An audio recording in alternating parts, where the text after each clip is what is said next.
Yo, yo, yo. What up, peeps? Happy Sunday. Hope everybody's weekend's going well. I don't know. We got video gaming news. As always, what up, Cappy? How you doing, friendo? You called me out. You were hanging out watching me test out all the stuff, huh? Yeah, I saw that.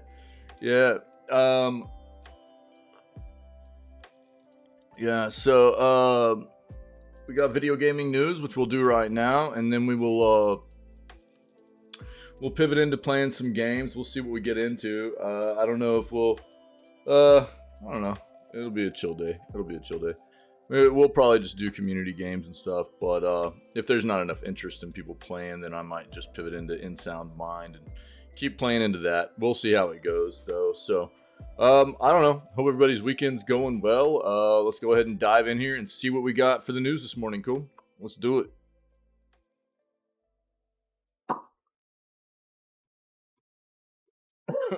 Excuse me.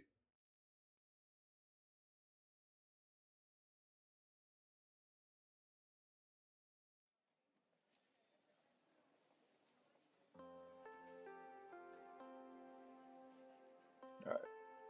Sorry, I had to check something real quick. What?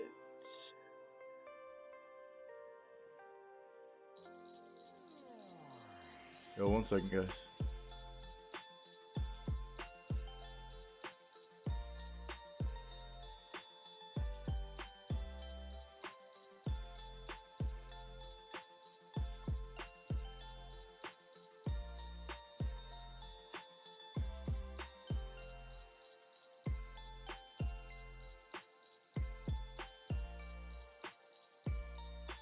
Not even telling me. I need to see something real quick. Hold on.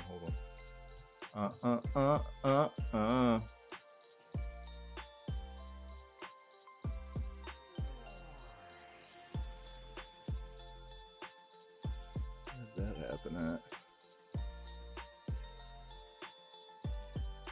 Really?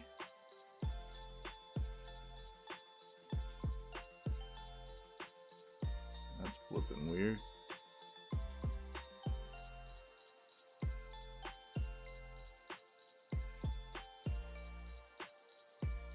Okay, I don't know. I'll take a look at that later. That's kind of odd. Alright, well, my bad. I just saw something kind of odd that I need to check on real quick. Okay, let's do this. Well, yeah, so this playlist I have running, dude, just occasionally puts on, like, some Christmas jam. Look, I mean, dude, we're only 2 months away, to be fair. Here's the thing. This is a playlist that runs, and it's DMCA free. So I used to run a lot of OSTs. I've talked about this before. I used to run a lot of OSTs, but I started having a lot of issues with DMCA. I love OSTs. I'd rather run video gaming music.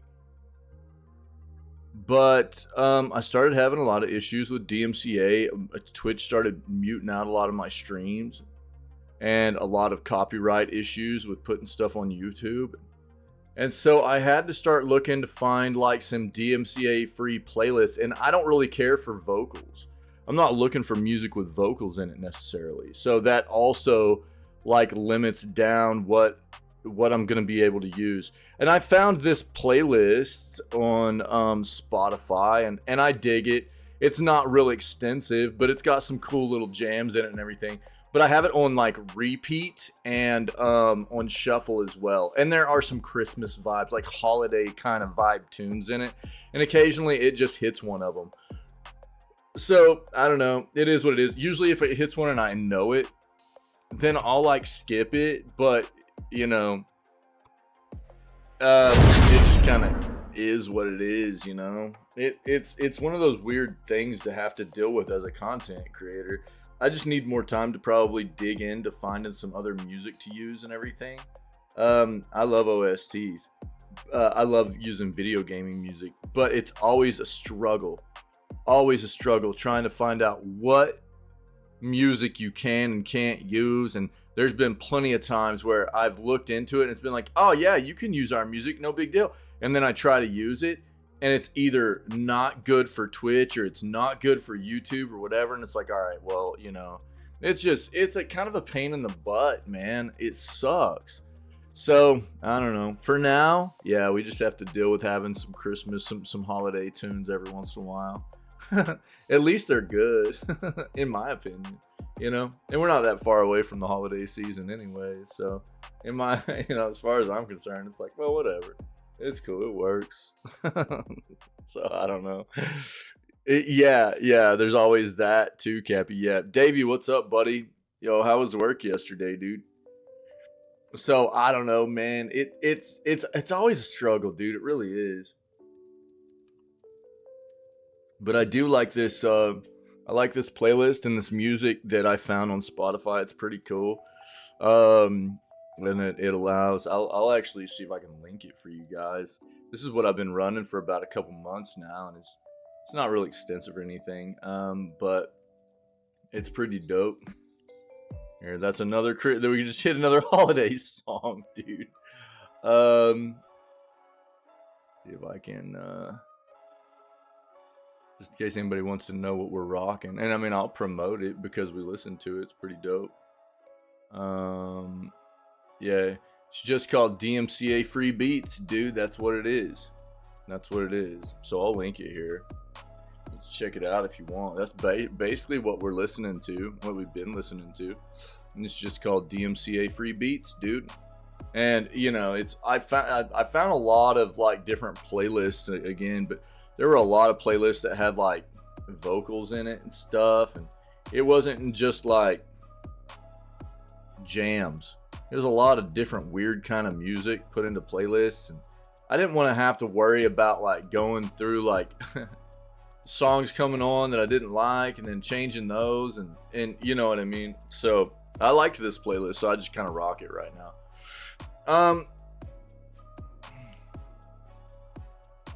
Next city builder from the creator of the Settlers is looking pretty good. Cool, we'll take a look at that. Steam indie hit goes against industry trends and removes all monetization. Thank God, dude. Yep, that's a rarity nowadays. All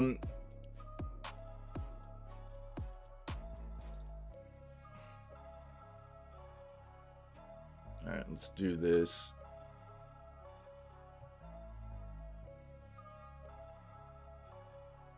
We have a bunch of game is hard stuff in here again. God dang it, dude. Such a pain in the butt.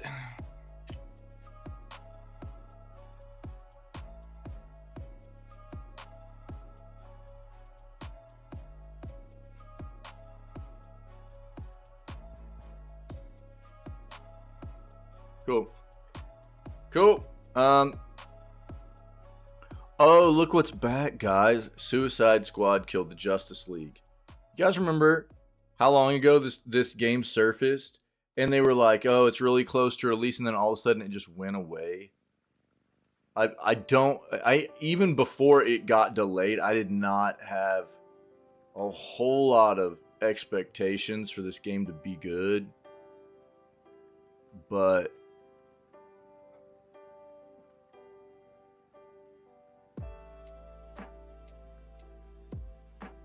we'll see, I guess. I don't know. What up, Pinky? What's up, dude?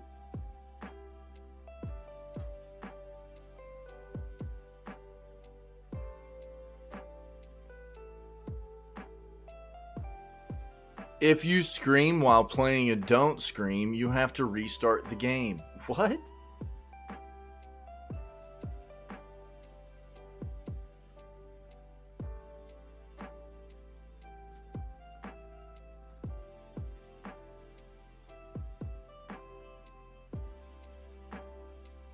Oh, you know what I forgot to do? No, I did it. I got it. We're good. Alright, dude. Yeah. No worries.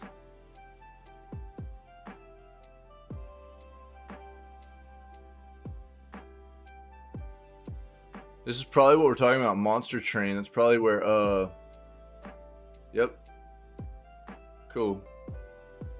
Monster Train has removed all their monetization. Good. The KFC dating sim? No, hold on.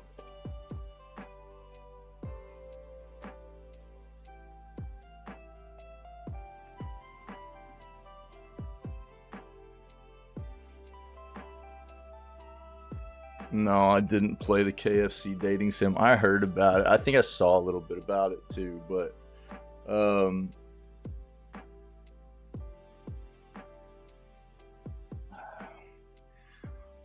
I vaguely remember it.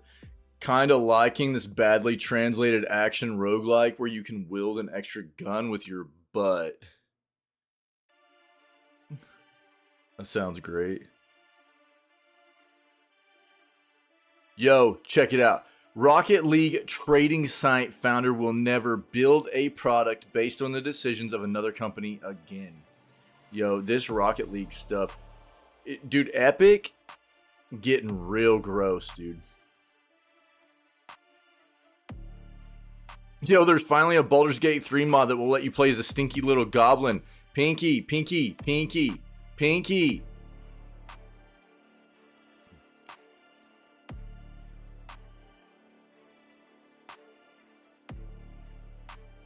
You need to be a stinky little goblin in our playthrough.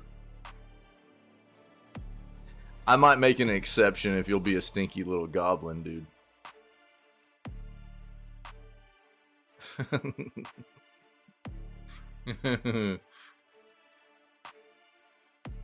Walmart's gonna stop selling physical Xbox games, apparently.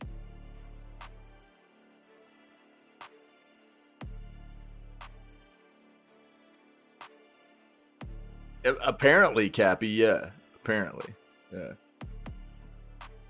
Yo, we talked about this yesterday. AMD came out with an update for their 7000 series graphics cards with their anti-lag plus features, and it was resulting in a bunch of Counter-Strike 2 players getting auto banned, basically. But so they've been telling all the like community to basically don't to turn off the anti-lag plus for now until they can get it sorted. It's kind of wild. Smelliest gun in the West, no doubt. Yeah. Yeah.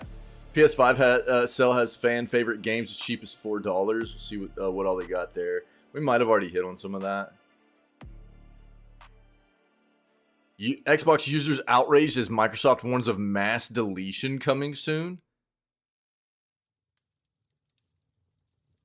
I wonder if this has to do with their capture stuff that just came down. Dude, there's a lot of news this morning.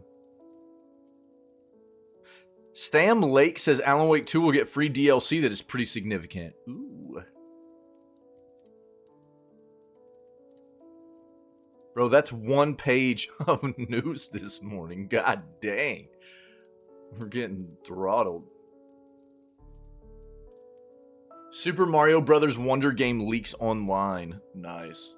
Oh, Nintendo's gonna love that, dude.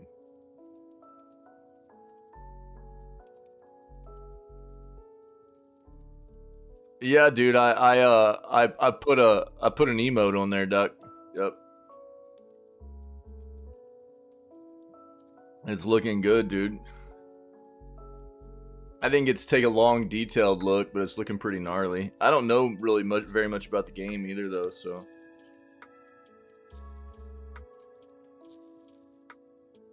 Which Dill discounts fan favorite game to just $3. We'll see what that is also. I'm glad you're liking the game, dude. That's cool. Until the end of my shift, misjudged where I was when operating the indoor forklift. Damaged one of our... Oh, no, dude.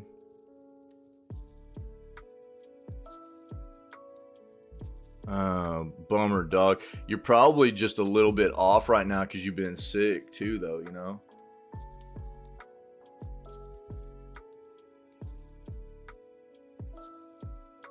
You know, I would love... And I've heard rumors that Keanu Reeves would love to do another Constantine movie. I loved Constantine, dude. I thought Constantine was great.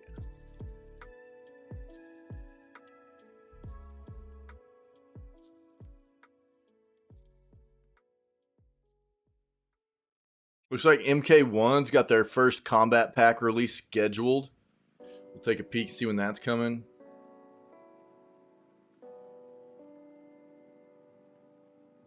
Yo, Omni-Man trailer was released too. Let's go, bro.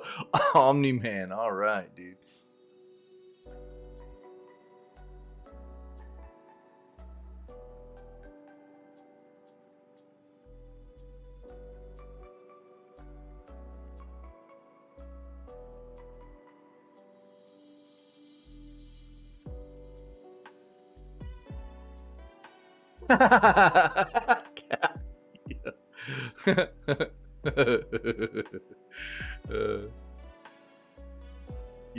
Yeah, and that's true, Pinky. Dude, there's a ton of videos online of people just wrecking stuff with forklifts, man. Yeah.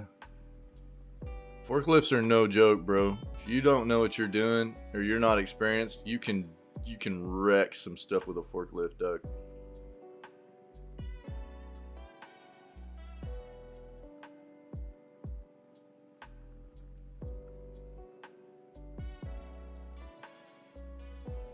6 games confirmed for Game Pass in November so far. We'll see what those are.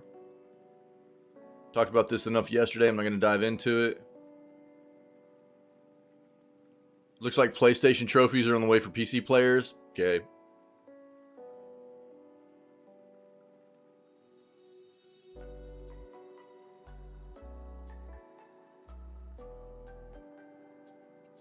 Yeah, so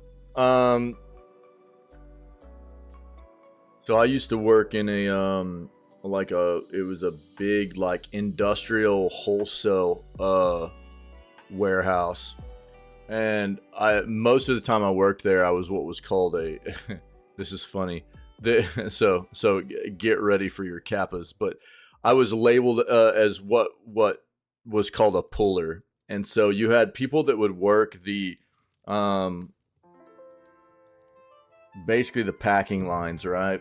And that's where I started out at, but I quickly moved up and started pulling orders. That's what you do. So you drive around these like standing carts, and they got these big long flatbeds out in front of them, and you basically throw orders in these like bins out in front of this big long flatbed.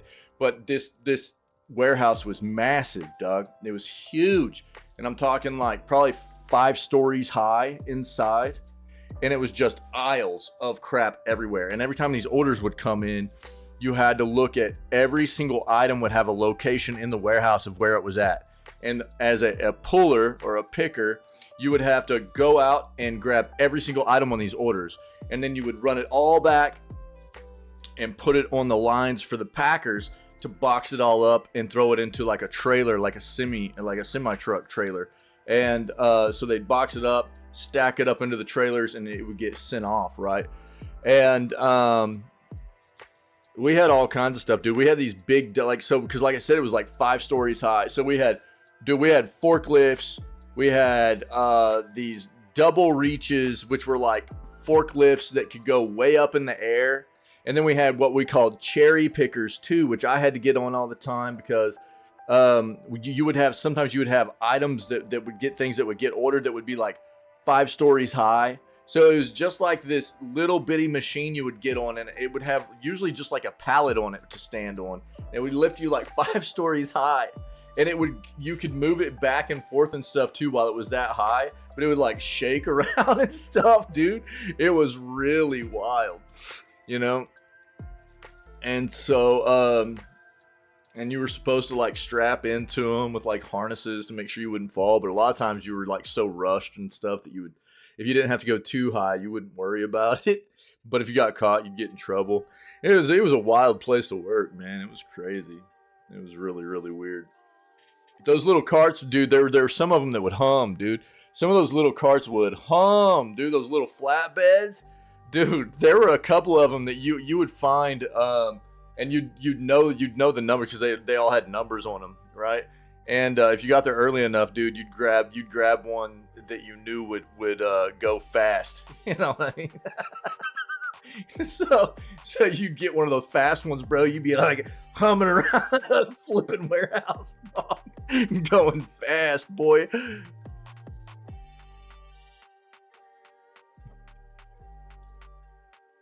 Oh yeah, dude. This Friday, the second in command racked 2 packs of beer. Oh no. Oh, new lift too, real touchy in the controls. Yeah, real finicky and stuff. Nah, you'll probably be all right, Davey. Yeah, it wasn't me, bro. Like 36 Brewhaws, dude. No waste in the brewskis.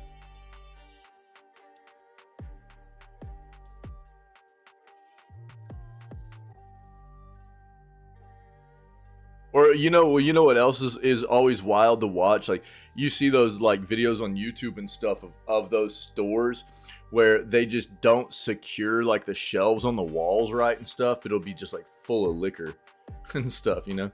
But they don't actually secure the shelves to the wall. It'll just be like upright standing shelves or something.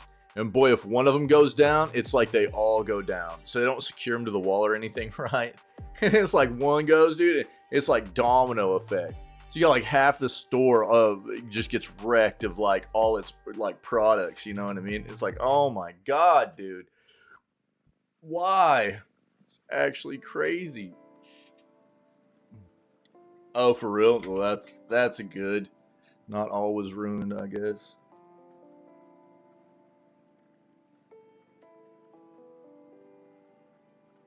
I think you'll be all right, Davey. Don't worry too much, dude. Just try to relax today, Doug. You need to relax and rest up. We talked about this yesterday. Yep.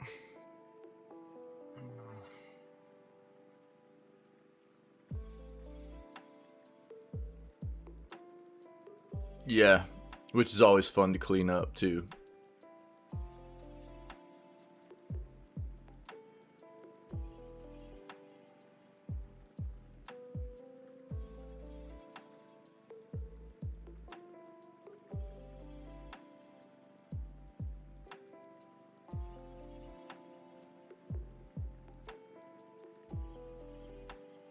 We'll pull this up real quick, I guess. I mean, this is. I'll say this up front. So it looks like PlayStation trophies are on the way for PC players. Anybody that plays PC games that doesn't own a PlayStation or doesn't really care about a PlayStation account or anything, they're not going to give a crap about PlayStation trophies.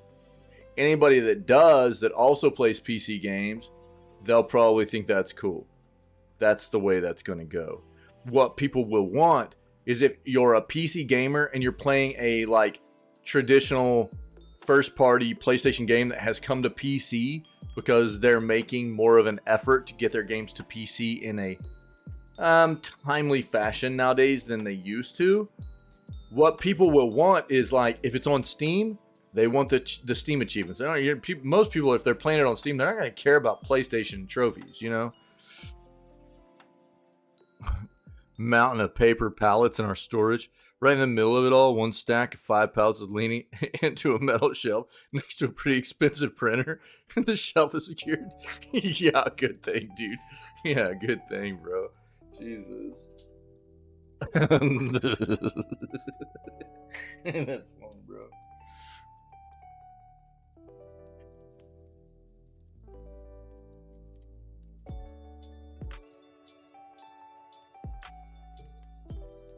Let's take a look at that too. Hold on. This Mario Brothers Wonder game leaks online. Let's see how much content got leaked there. Let's find this out.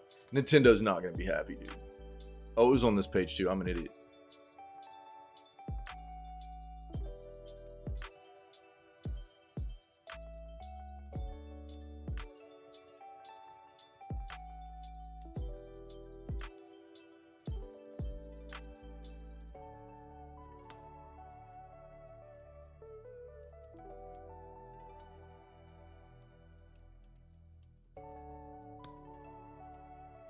Yo, Pinky, you remember the issues we were having yesterday with the browser? Dog, it was the same way when I first started up everything this morning. And then after I put my search stuff in, it went back to having pages, bro. I have no idea what's going on right now, dog. No clue. Probably, bro. Yeah. Yeah, you're not wrong.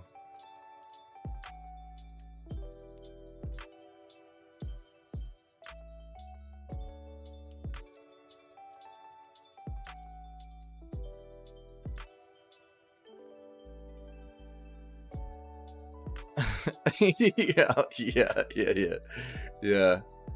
They're gonna red light us, dude.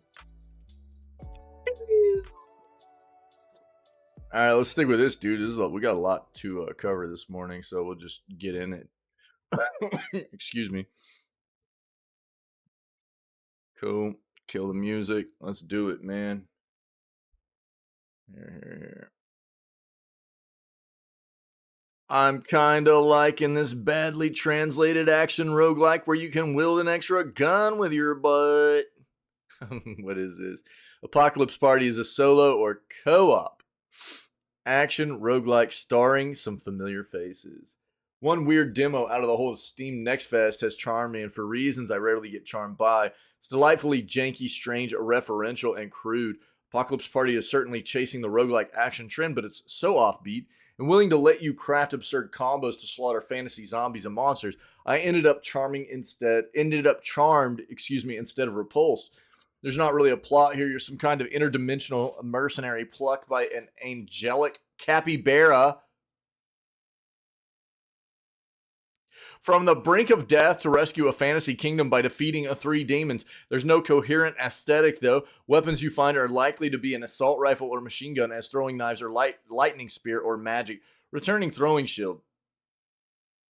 Characters are like a Hong Kong cop, a king, a gladiator, or some nerd. One guy is just a football player whose power is to run into people and deal damage based on its movement speed. It's the kind of game you'd see many accused of being an asset store flip, except they've somehow turned that weird kitchen sink into a playable hole. I ended one run as the bargain bin Hong Kong John Wick wielding four guns, a machine gun in my hands, assault rifle hovering above my shoulder using the force, a sniper rifle possessed by a demon over my other shoulder, and finally, a shotgun nestled firmly between my butt cheeks. The flavor text implies you pull the trigger with your sphincter. I cannot, nay, will not explain this. Apocalypse Party is a bit janky, but when has a bit of jank stopped a game from being great? It's perhaps far more often that a bit of jank makes a great game. You can find Apocalypse Party on Steam, where it will launch next month, complete with co-op play. Let's take a look at this, dude. What is this called? Apocalypse Party here. I made it! Yeah. Let's go. Let's go.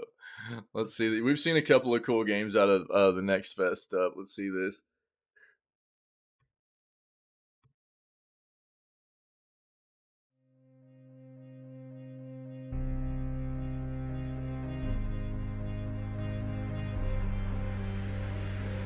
Project Zero was not the end.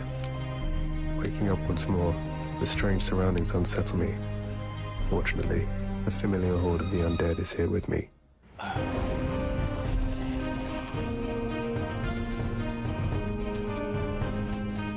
Oh, that looks dope, dude. It actually looks pretty cool.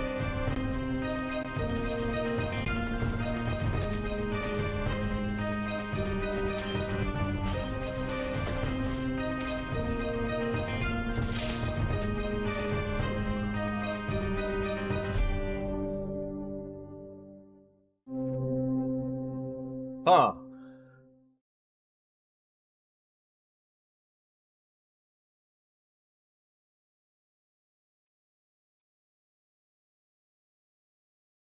Interesting.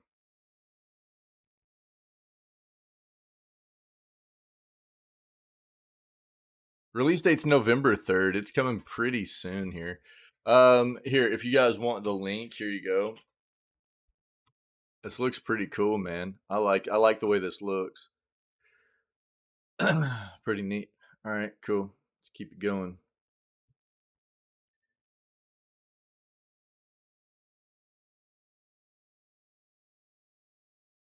just another survivors game? Yeah. Yeah, it's hard to tell quite often. I mean, that's one of those things we talk about a lot. Games copy games, right? So it's inevitable that you end up seeing a lot of the same stuff. The more you look, the more you see just more of the same. But if you don't keep looking, you'll miss the ones that are worth taking a peek at, I think. So, I don't know. It's a tough thing. I agree.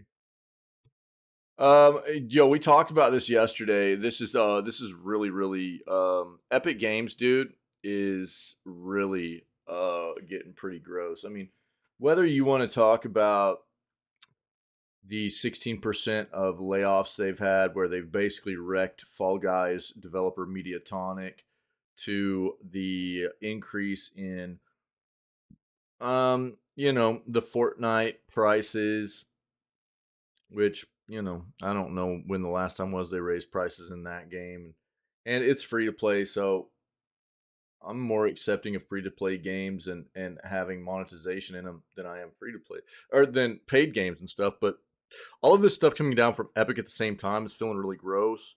This is another example of something that's feeling really disgusting.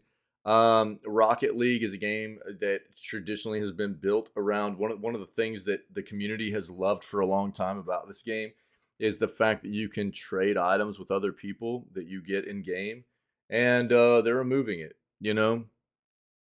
And Psionic has basically said that we're being forced to do this by Epic. So for a game that I'd say that this is what we're seeing. Epic pushed real hard to become this new big PC gaming platform. They give away these free games. They bought into some nice titles for people to play for free, like Rocket League and Fall Guys. And now what are they doing? They're ruining them.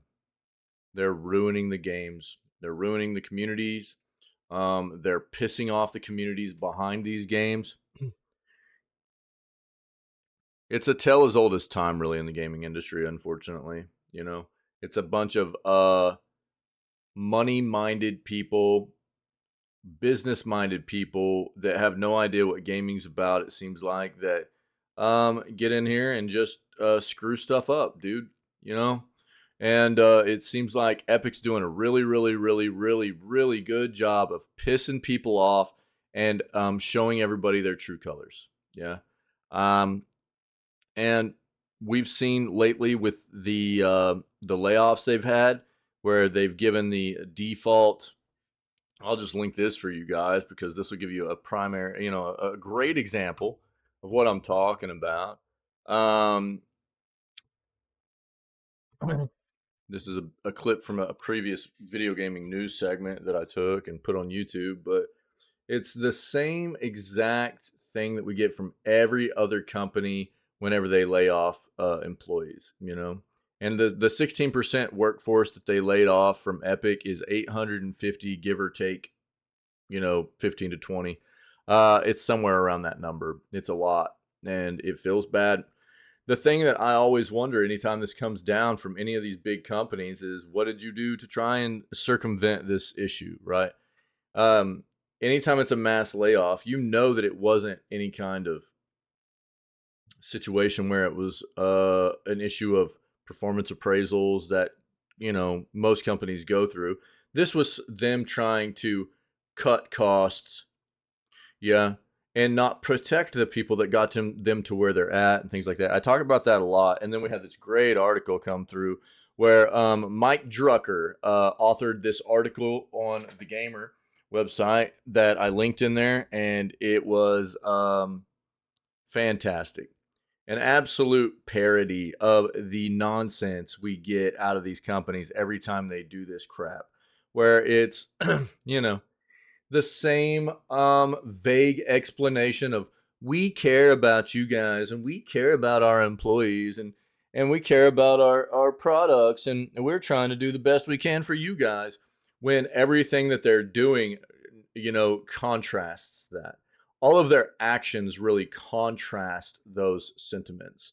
But they don't want to talk about, you know what I mean, the business decisions that have gotten them to this point where they feel like they need to do this kind of stuff. They don't want to talk about what they might have done to try and save these employees' jobs.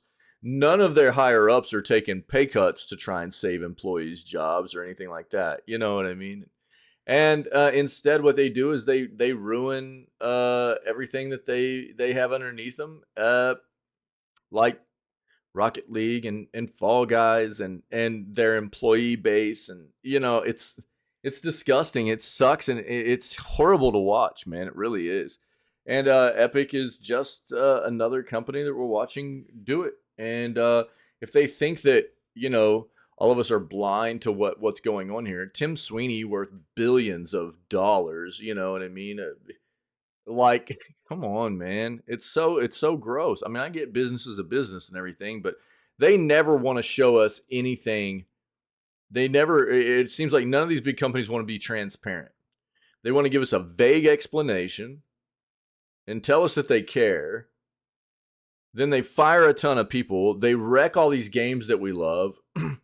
and they never want to give us any kind of definitive information or statistics or anything to point at and say, yeah, we did our best, man, but this is unfortunately something that was unavoidable. It's never anything like that, which leads me to believe that they're just money hungry, greedy assholes that, don't really care, Yeah, right, Cappy, exactly. Yeah.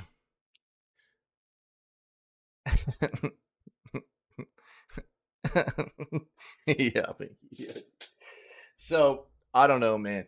We talked about it a lot, and this is just the most recent, I think, unfortunate side of what Epic has resorted to in their kind of, in my opinion, jump off the cliff. In making Rocket League resort and Psionic resort to these tactics. Rocket League is a game, again, that has always been built upon having, and don't get me wrong, there's a lot of toxic people that play this game, but the community itself has always been really, really adamant about having this mechanic of trading items and stuff, that they accumulate, and it's gone. They're removing it, right? And the community's pissed. Epic's decision to switch off Rocket League trading will render 90% of Rocket League garbage obsolete. Rocket League's player-to-player trading system will be turned off in December. For someone like me, the news comes as a mild disappointment. I got my favorite set of wheels in a trade with a friend. Haven't used the feature in years, but for Berlin-based designer Lorid's Vice Gold Duelman and a few others, the announcement means losing a job. Vice Gold doesn't work at Rocket League developer Psionics or owner Epic Games. He's one of the founders of Rocket League Garage, a popular website that mainly used to coordinate trades between Rocket League players and which makes money from banner ads and a premium subscription option. The site has been his sole source of income for 5 years now and employs 2 others. There are other Rocket League trading sites too, such as RL Trades Finder and RL Exchange, the latter of which buys and sells items itself.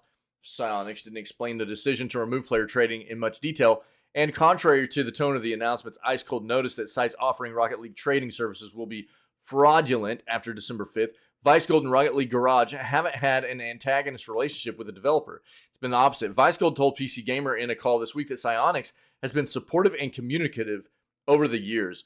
Quote, Psionics were always really nice, said Vice Gold. They even gave me access to their API so I could have functionality like a rank tracker. Every time we had a question or something, they always talked to us. Sometimes they said, like, okay, please enforce our terms of service. We always happily obliged to that. Vice Gold's relationship with Psionics goes back even further than Rocket League's launch. He was a player of Rocket League's predecessor, supersonic, acrobatic, rocket-powered battle cars. The studio got better at naming games in its second attempt, and it was one of a small group of Rocket League alpha testers back in 2014. It was then that he founded the website as a way for other alpha testers to distribute extra codes they received. Psionics founder Dave Hagwood, I think it's Hagewood, praised the site's first design, and the developer even put the Rocket League Garage logo on a flag the players can attach to their cars. Other websites, including PC Gamer, have Rocket League flags too. When trading was added to Rocket League in 2016, Rocket League Garage started to become really big, says Vice Gold. Although the site still offers more than a directory of trading offers, including access to the game's leaderboards and a tool for previewing cosmetics, 90% of its traffic is related to trading, Vice Gold says. In a post on Rocket League Garage, he put it bluntly, "We lost our jobs today." Epic has declined to elaborate on why its item trading policy is what it is, or why it's applying it to Rocket League now. It's obvious. If they remove trading, people have to pay money to get what they want. The announcement says only that the change will bring Rocket League in line with Epic's overall approach to game, cosmetics, and item shop policies, where items aren't tradable, transferable, or sellable, and that it opens up future plans for some Rocket League vehicles to come to other Epic games over time, supporting cross-game ownership. Vice Gold thinks it's a short-sighted decision, even if he accepts Epic's right to make it. I think the traders are the people who actually spend the most in the game, because they are the ones who care about these items. Every big trader I know, they spend thousands, even on item shop items, because some items are exclusive. The people that are hurting the most with this change are probably the people who spent the most in the game. I think it's a really weird decision. I think it's a decision made by people who actually have no idea how people use the game. How often do we express the same sentiment in this channel? When we come across these kinds of things about these notions and these big decisions these companies make, where it's like, do they even understand what the game's about, what gaming is about as a whole? Because it doesn't seem like it. This is the same exact sentiment we talk about all the time. It's business people at the top of these companies that have no flipping clue what the community behind these games are about, and they ruin them. They ruin the games. And that's what they're embarking upon right now. And I'll tell you this, Psionics is probably really scared. Psionics is probably really, really scared right now about what Epic is doing to their game. They're currently watching Epic destroy Mediatonic, which is the Fall Guys developer, and they are obviously in Epic's sights right now, as Epic is making them do things they don't want to do. You know that this is not Psionics. Psionics doesn't want to do this. And this is obviously a ploy for to try and make more money. That's what this is. If people can't trade items, there's only one way for them to get the items that they want, and that is by buying them. Can't trade, you have to buy it. If you can't trade other people for the things that you want that they might have, and they have something you might have that they want, there's only one way to get it. You buy it. That's the only reason Epic's doing this. Because, like I said yesterday, when we came across this initial announcement, and the reason we're hitting on this again is because it is talking about like some other companies that are being affected here. But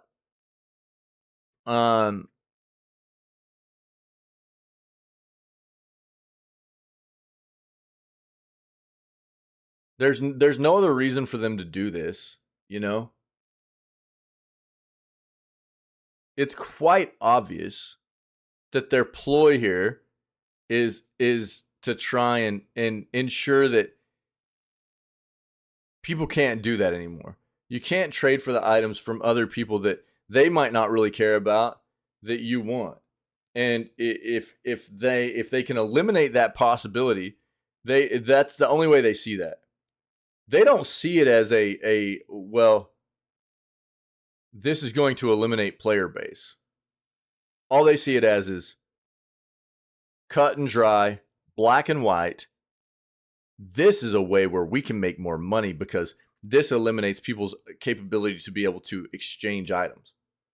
They don't see the big picture. That's the problem with these big companies, dude.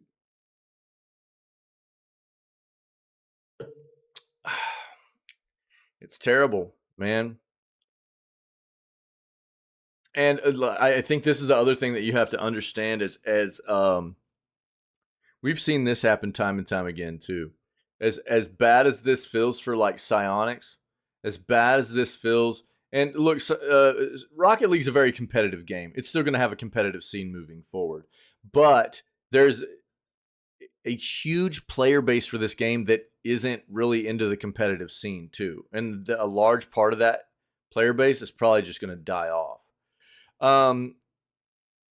Whether you want to talk about Mediatonic and Fall Guys, or Psionics and Rocket League, or you want to talk about a developer like American McGee with the Alice games and stuff, and what EA has done there with them, you as a developer have to always understand that if you sell out, you might initially maintain some control. But it doesn't mean that's always the way it's going to be. Because if you don't outright own your property anymore, if you don't outright own your company anymore, there's always the potential. There's always the potential that your parent company is going to come in and wreck shop. And you don't own it anymore.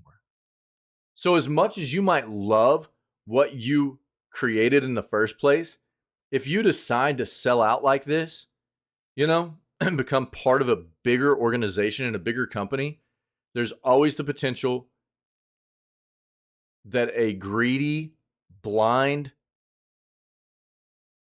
parent company is going to ruin something that you built out of love in the first place. We've seen it happen time and time again.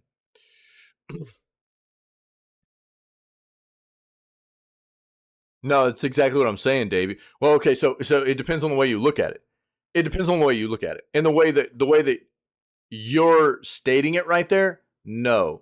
The trades that happen in game themselves, right? The actual trading that happens in games themselves, no. But the fact that trading happens, and that's what we discussed in this article, the fact that trading happens in this game basically prompts people to play the game and to buy into other mechanics of the game so that they have things to trade. Where was that at? So the way that Epic is looking at this is very, very short-sighted also. So do they make money off the actual trade transactions? No, they don't. Where was that?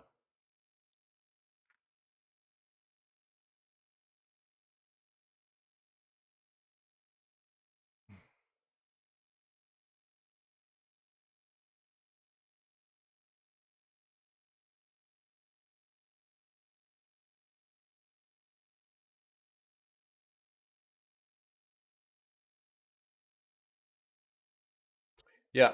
So the traders are the people who actually spend the most in the game because they're the ones who care about the items.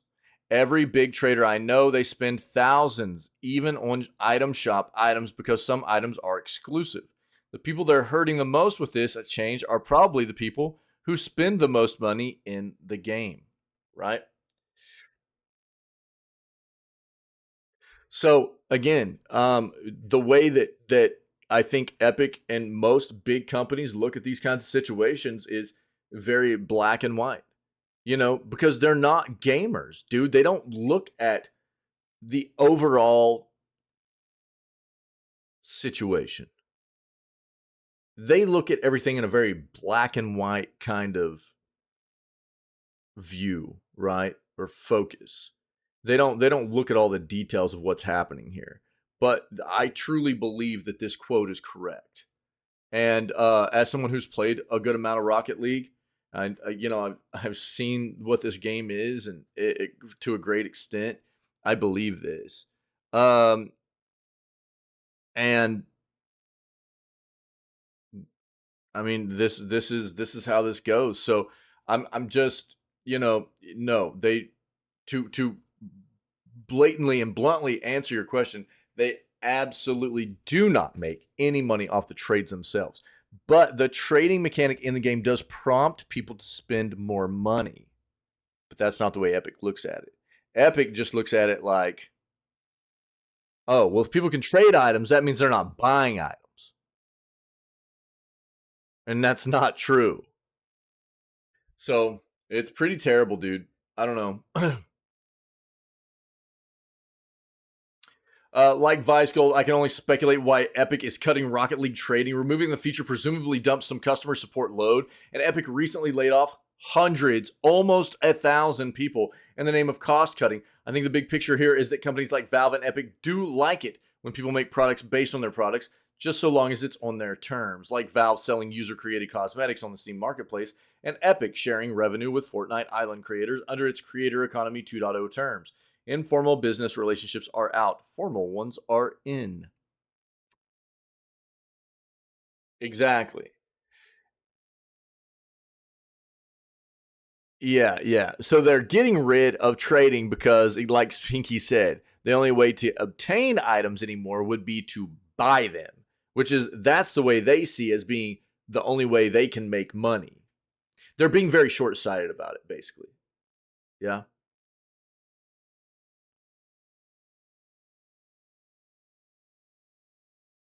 They're ruining the game. Is basically what's going to happen. They're ruining the game. You can we so the article we looked at yesterday was a bunch of reaction. There was an amount of reaction stuff off of Reddit and stuff. Dude, the community's pissed. They're super pissed. Uh, yeah, yeah, and I mean that's the thing that you have to understand is like, dude, whether you're talking about like an actual video game and the things that have drawn people to it over the course of its lifespan and made it what it is. And like I said in the first place for Rocket League, the trading mechanic in this game. So the cars, there's a plethora of cars. There's all kinds of different paint schemes and colors and I mean, dude, you name it, like all kinds of different like antennas and toppers and wheels and trails and dude, it's all stuff you accumulate in the game, right? And there's a lot of stuff you can buy and a big part of the community for the longest time has been trading, and it draws people to the game. It keeps people playing the game. It's fun to collect stuff, cosmetics, make your cars look different. People love it, man. And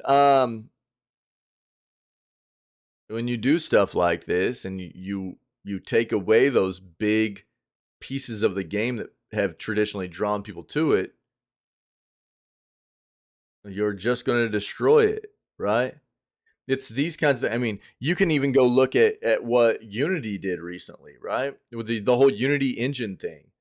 Yeah, where they're trying to basically scum people out of their customers, right? Out of what has traditionally been a pretty solid baseline mechanic for how people were monetized for using their engine. It got real gross real fast with what they were trying to do, and they got wrecked for it. It's I think understandable that things are going to evolve over time with the way the industry changes and everything, but there's a difference between maybe putting your feelers out there, getting some feedback about maybe the way that some changes could be implemented to help the game evolve without destroying it. Help the engine evolve, help the company evolve without destroying it, without destroying the consumer base, the player base, or you know what I mean? But these companies aren't doing that. They don't care about that. They don't care about the consumer. They don't care about the community behind it. They just go, we know best because we are business. You know what I mean? And then they get wrecked on the back end because they have no idea what they're doing. It's really insane, man. We see it all the time, though. It's crazy, man. Mm-hmm. You guys are exactly right. Feels bad, dude. Feels bad. It's a rough one to watch, dude. Here you go. So apparently, Walmart will stop selling physical Xbox games says the claim. Insider Gaming has written in a quote, in the wake of the news that Best Buy will start to phase out the sales of physical media. Now, let me be very clear here. We hit on this yesterday. Best Buy has said they're going to quit selling physical media for TV shows and movies. They will still continue to sell physical video games, but it's inevitable that as we continue to move forward in the video gaming industry, physical video games are going to continue to get phased out, right? So eventually Best Buy will quit selling, but currently that's what Best Buy is talking about. They're going to quit selling DVDs, Blu-rays, physical copies of DVDs, Blu-rays, and TV shows, right? So that's what Best Buy said yesterday. Random mode time. So now Walmart is saying that they are going to follow suit, starting by discontinuing the sale of physical Xbox games come the new year.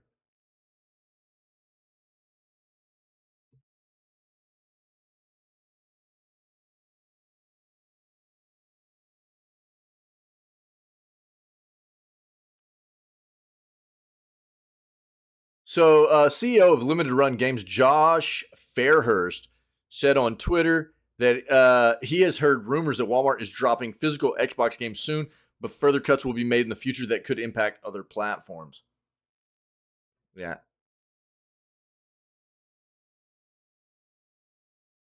It was just yesterday that an Ubi representative was explaining how there will always be a market for physical games. It's going to become very, very niche, though. A claim has dropped suggesting the biggest retailer in the U.S. is prepared to stop stocking physical media, which will undoubtedly be a blow to that market. But is it all inevitable, basically? Yeah.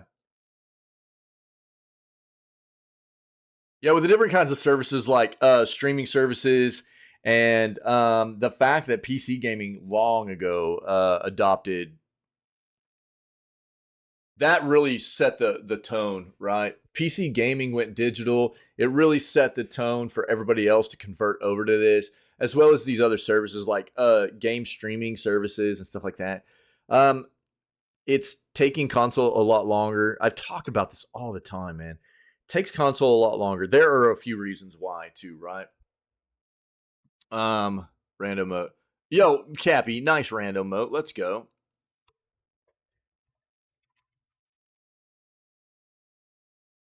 Boo. That's the gist of what we're going to get out of this. The thing that I've said this time and time again, collectors want physical media. There are an amount of us that are amount of us gamers that have been gaming for a good while. You know, us OGs. We there's a bit of a nostalgia about having physical media, right? Nice, Davey. You know, there's something about it. Most of my libraries have become digital at this point, but I still get some physical stuff here and there. And there's something about nostalgia. There's something about having collector's editions, but most collector's editions now even come, especially if you're talking PC, which is really weird because again, you'll get like collector's editions you'll buy, especially on PC. It'll come with like a still case, but there's no game in it. It's just a code. It's like, why would you give me a still case with there's nothing to put in it, right? That's a weird thing. I still don't understand why they do that. It's like you're giving me a still case to put nothing inside of it. That's a weird flipping deal for developers. Dude, they need to quit doing that crap. That's odd. I don't understand that. But it's always a weird thing still for me to like if you get like a collector's edition and there's not like a physical game in it. Because we always grew up getting like physical games and collector's editions always had like the physical game. It's just a matter of trying to become comfortable, I think, with the notion that the digital realm is really, really taking over. And again, I've been adapting to it for a very long time. Most of my library is digital anymore, and there's also just I think the notion that people have to understand not everybody in the world has fast internet or internet at all. That's where physical games really, really comes into play still. You know, if you don't have internet or you don't have very fast internet, games are getting very, very big. And a lot of people don't want to have to sit around for days downloading a game or just can't download it at all. So, that's why there's still physical on some front in the gaming industry. And there will continue to be for a little while because the internet just isn't everywhere. Even though to a lot of people, that's probably a weird concept. They just think the internet's all over the place, everywhere. Everybody has it. Not everybody has it. Still, it is becoming more and more prevalent, but there are still places in the world where it's tough to get internet, man. And therefore, physical games are a more appropriate thing for people in those areas. It just is what it is. But this is just another evolution in the process. Retailers start, getting to a point where they don't even want to start, they don't even want to handle the physical media anymore.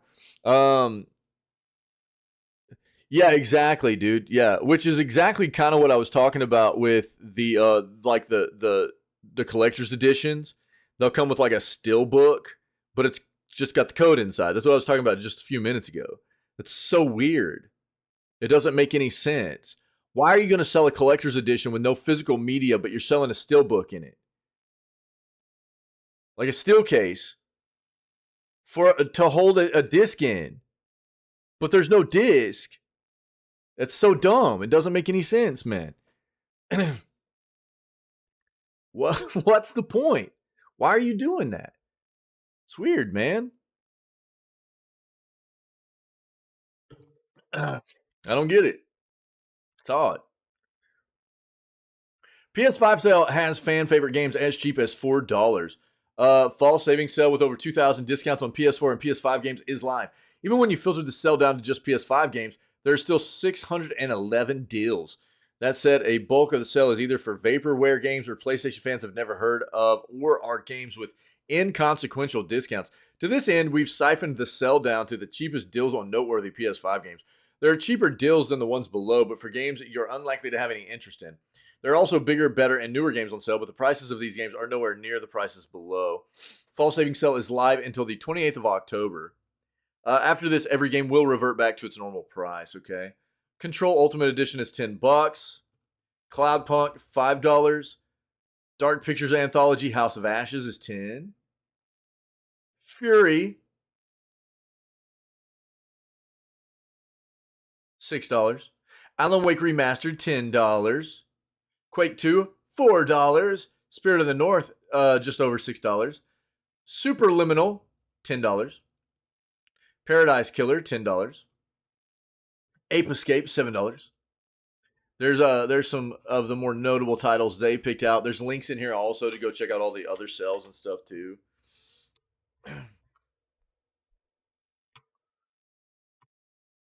Xbox users outraged after Microsoft warns of mass deletion.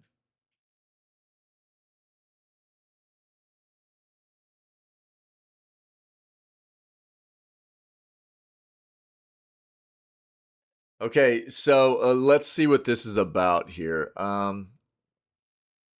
Xbox One and Series X fans fuming with Microsoft. Microsoft has warned Xbox One, Series S, and X users of a mass deletion coming in January. Ooh, sorry, guys. Microsoft is naturally great at promoting the latest games coming to Game Pass, running extensive ad campaigns for its latest Series X and S game releases, and most recently celebrating its completing the acquisition of Activision Blizzard. I don't think we saw this. Wasn't there some kind of...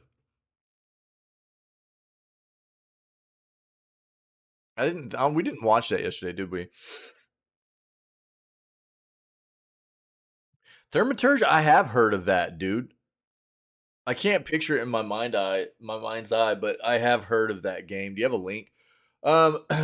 So we've talked about this enough. When there is bad news to share, though, it doesn't activate the same marketing and PR pipeline.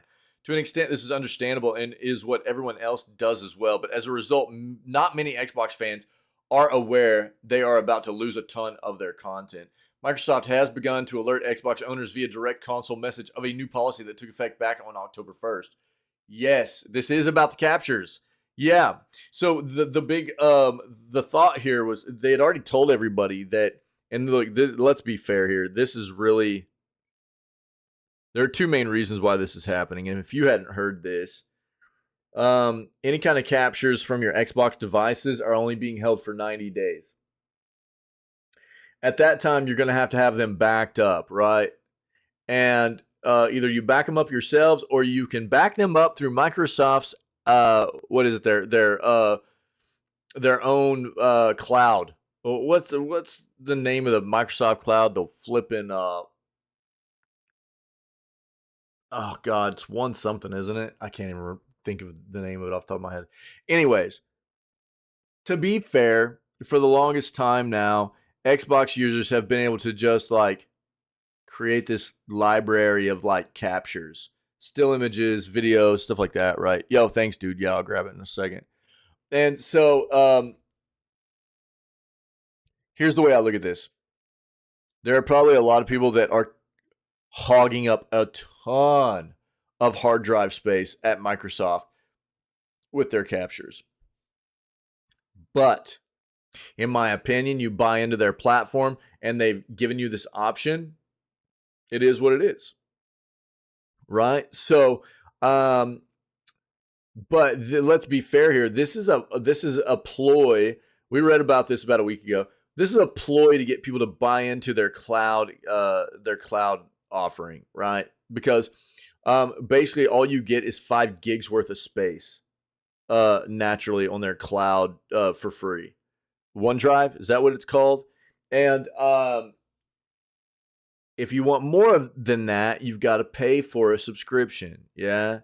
And the big question here was like, okay, so is all the content that everybody has that's an Xbox user going to maintain and persist, or are they going to delete everybody's stuff that they had already taken before this comes into effect, right? Because this is the thing that sucks about companies doing this kind of thing. When they,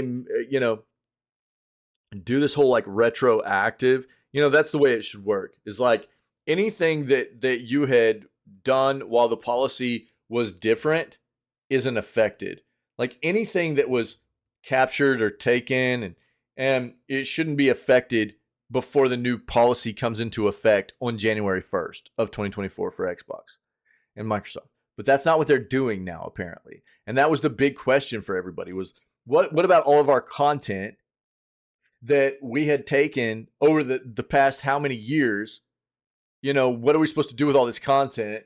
Because now you guys are changing your policy and saying that anything that's over 90 days old is going to automatically get deleted come January 24th.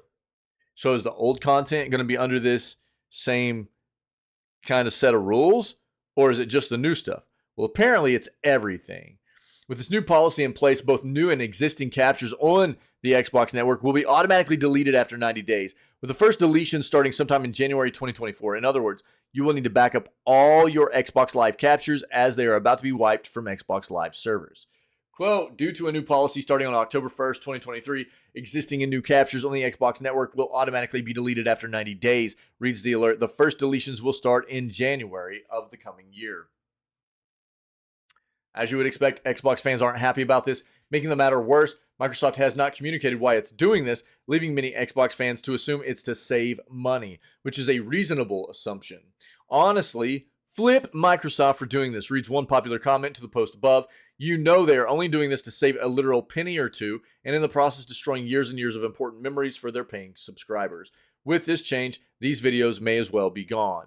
Yeah, so they are saving hard drive space, and it's a ploy to make money on their cloud services. That's what these two things are.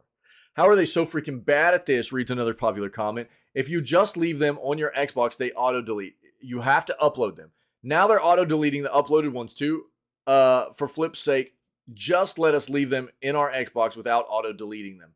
At the moment of writing this, Xbox has not responded to the backlash this decision has created. We don't expect this to change for a variety of reasons, especially at the current level of outrage. However, if it does, we will be sure to update the story accordingly. In the meantime, feel free to leave a comment letting us know what you think.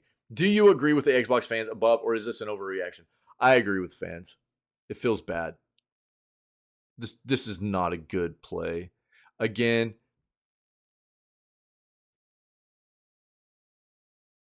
to try and make this like a kind of implementation that affects something that wasn't ever in effect before. You know, people never felt like they needed to worry about this, and then all of a sudden, and they're not giving people time either. This is not very much time for people to figure out how to back up all this content, right? It's not like they're giving people like a year or anything. It's not like they're giving them 12 months to go, yo, by this time next year, this is going to go into effect, and all of your previous content is going to be affected too. So you need to find a way to back this up, whether it be on your own servers or your own hard drives, or on our own cloud. You can back up everything on OneDrive, because that's what they're promoting, OneDrive, their own cloud, to back this up with. We've already seen that previously, but they're not doing that. They're giving you 2 months, 3 months, basically 3 months, and going, if you don't have your stuff backed up within 3 months, we're deleting all your crap from years ago. It's a bad play, dude. It's not a good play. To be fair, really, at the very least, that's what should have happened. At the very least. In my opinion, they shouldn't be touching anybody's content that was made before they decided they wanted to implement these changes. They should have been like, okay, look, we have decided that, as from a business standpoint, we need to implement some changes as far as the capture stuff goes for Xbox users, and starting on January 1st of 2024, any captures you make will only be maintained on our servers for 3 months or 90 days time. And at that point, within that time frame, you need to figure out how to back it up, or it will be auto deleted. But we will not be touching any of the previous content that was not, that was captured before these rules and changes went into effect. That's what Microsoft and Xbox should be doing. This is a terrible way to address this. It doesn't feel good. It's pretty gross. Let's see what Pinky's got here. Thermaturge, dude.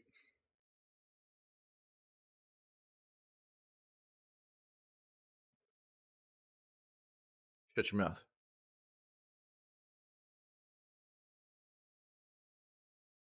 Did I just find this the other day? Hold on, dude. The website's being total balls.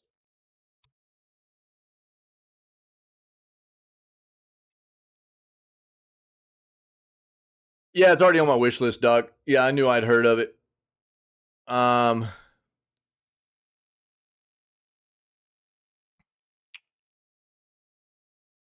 Yeah. This does look really dope, dude. This looks really cool. When did we find? We found this in a news segment like a couple weeks ago, I think.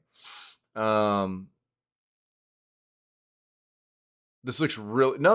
It wasn't even a couple weeks ago. It was probably closer to like a week ago. This looks really, really cool. This game looks dope. I'll just play the trailer real quick if you guys aren't sure what this is. This definitely is worth people looking at. I'm really excited about what this game is. I just couldn't picture it in my mind's eye, dude. But yeah, it was already on the wish list. Dude, within the past week we saw this. I'm a thaumaturge, and staring into the depths of the human soul looks really neat. I've seen it. I'm gonna grab some coffee to be right back. There are times where I have to get my hands dirty. Hey, Suski!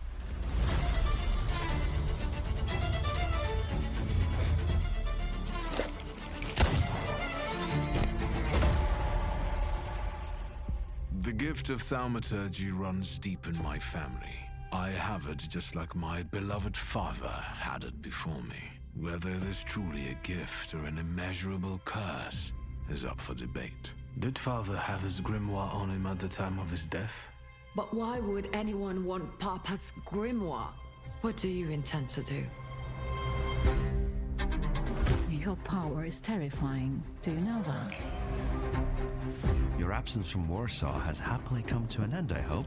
The boundary that separates good from evil is hazy and elusive.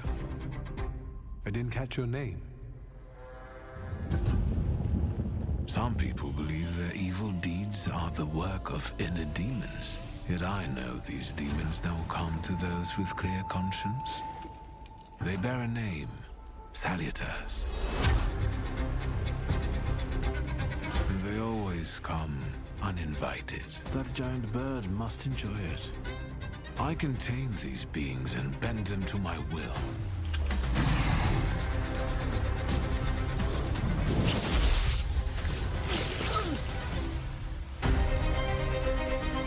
Of course, it's not easy, as the border between thaumaturgy and insanity can be ambiguous.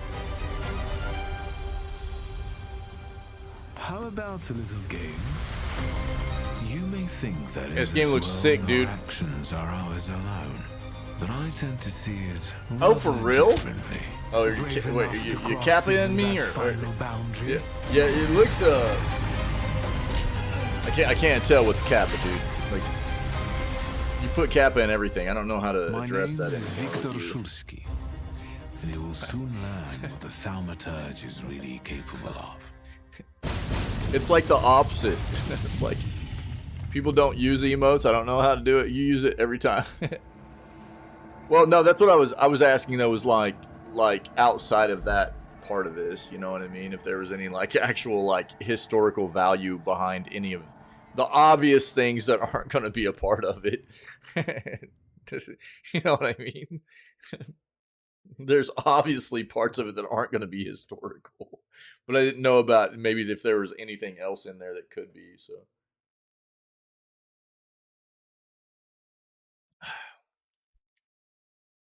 Jesus Christ.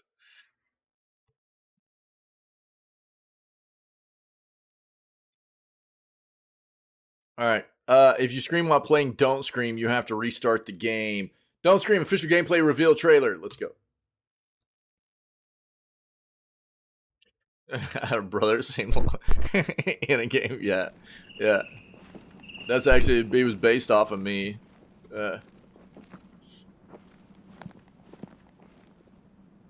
In-game footage, dude.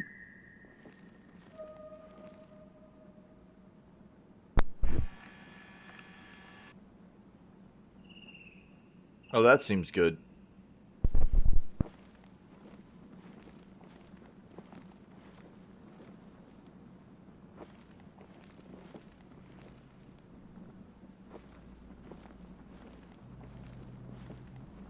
Yeah, yeah, on that.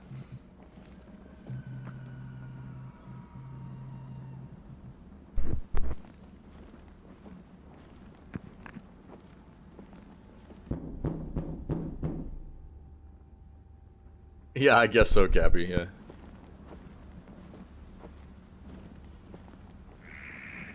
And to be fair, how do you know they don't, you know what I mean? They don't have demons in Warsaw, dog. I'm sure there's some demons running around, dude.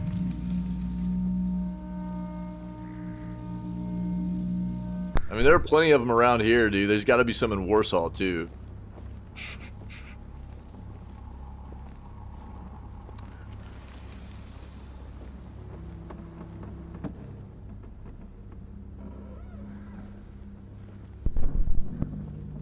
Yo, this game looks insane. I would have just dumped in my pants right there, probably.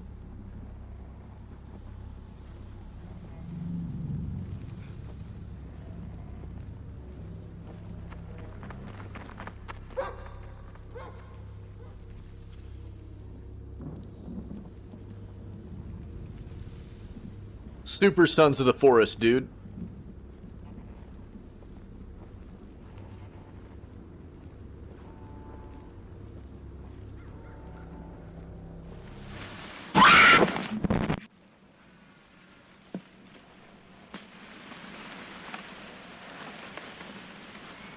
I didn't scream. You scream.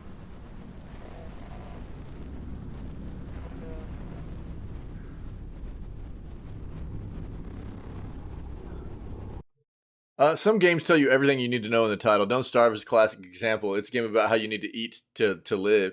Don't Scream is the same. Only there's an added layer of challenge. It's a horror game where if you scream in real life, game starts over. Of course, that means you need a microphone to play it. Jesus Christ. You know what sucks? We're probably going to play this next Scaretober. And you know, the game's not what's going to make me scream. It's going to be you guys. You guys are going to be the ones that end up making me scream because of this. This game's going to give me a bunch of anxiety, and then you guys are going to rip off some like sound alerts, and I'm going to like scream because of it. You must calibrate your microphone in-game so that every whimper, jump, or even a minor squeak is registered as a scream, increasing the challenge. And that doesn't mean you can't make any noise. Low talking is acceptable, but even a quiet gasp counts as a failure. You could bypass calibration to shout through scares. The developers go on to explain, but it'd spoil the thrill. For a genuine horror experience, play as designed. Don't Scream aims to replicate a found footage horror movie like the Blair Witch Project, only with a runtime of 18 minutes instead of 81. You explore the spooky Pineview Forest with a camcorder, and the timer only ticks down when you move. There will apparently be dozens of dynamic scares to test your bravery along the way.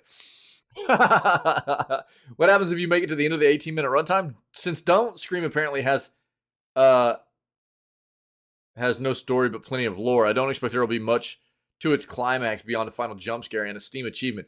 But it's about the journey, not the destination, as incredibly tiresome people love to explain.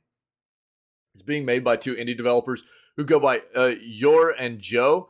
It's scheduled to release in early access on October 27th of this year. Developers plan to add more scares, expanded lore, optional objectives, and more over the course of its time in early access. Interesting, dude.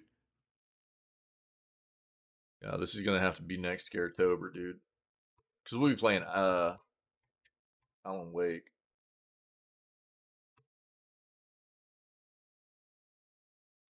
Interesting. Yeah, I'll link it to you if you're interested. Silent gameplay. Yeah, I think we would probably have to like calibrate the microphone to where I could still talk to you guys, but if it got above a certain decibel, then it would restart. So I'll have to like talk low. We'll just have to see if we can calibrate it right next year.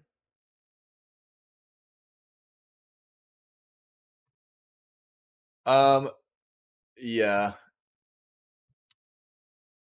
Looks like Alan Wake 2 is going to get some free DLC that's pretty significant. So what's probably going to happen is like next Scaretober, we'll try to play the DLC for Alan Wake 2 because we won't get it in. I mean, who knows when the DLC is going to hit, but Remedy's Garth Marenghi's Simulator, Alan Wake, was followed by 2 DLC episodes, Signal and The Rider, which continued on from its climax. At EGX, Remedy's creative director Sam Lake confirmed that the upcoming sequel, Alan Wake 2, will also receive DLC, both paid and free, after its launch. We do have free DLC drops coming, said Lake.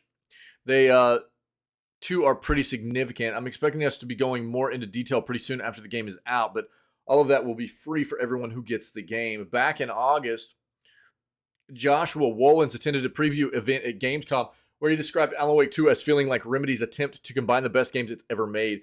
You've got the austere, blocky title cards and discomforting dreaminess of Control, the regular dips into live action of Quantum Break and Look. A Remedy can do whatever nominative a sleight of hand at once, but I know Max Payne when I see him. And Detective Alex Casey, who appears every now and then, is old Max through and through. Alan Wake 2 will apparently be more of a survival horror game than the original, and will involve playing as an FBI agent named Saga Anderson, as well as horror author Dreamweaver Alan Wake. Out on October 27th, and we will be playing it, even though I don't want to support this place right now. But we'll be playing it. So that's interesting.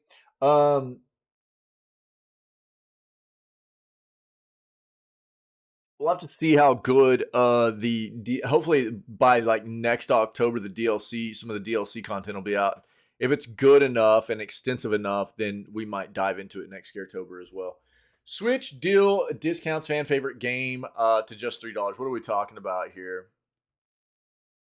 Arise, a simple story, the aforementioned game on sale for $3. Right here. This is what we're talking about.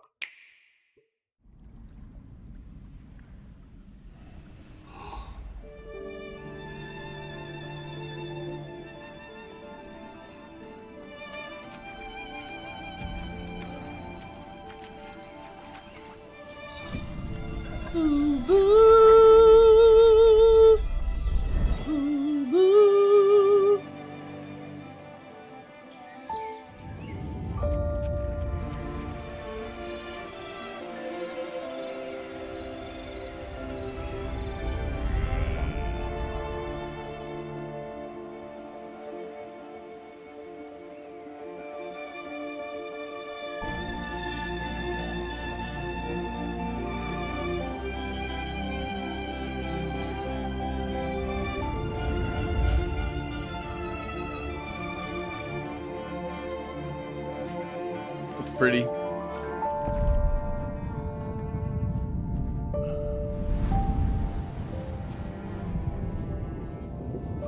Seems like a game that would fit the Switch pretty well.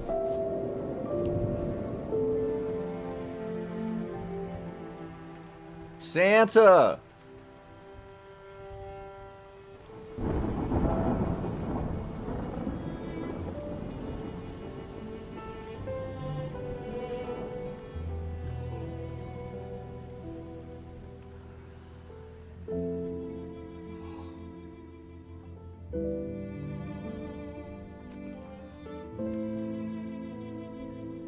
Off-brand Valheim.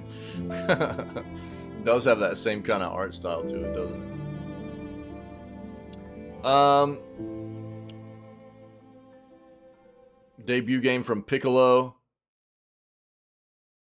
Emotional journey that conveys its story through a stunning score, beautiful visuals, and inventive mechanics that all combine to immerse the player while never taking the focus off the very, very personal story that lies at the center.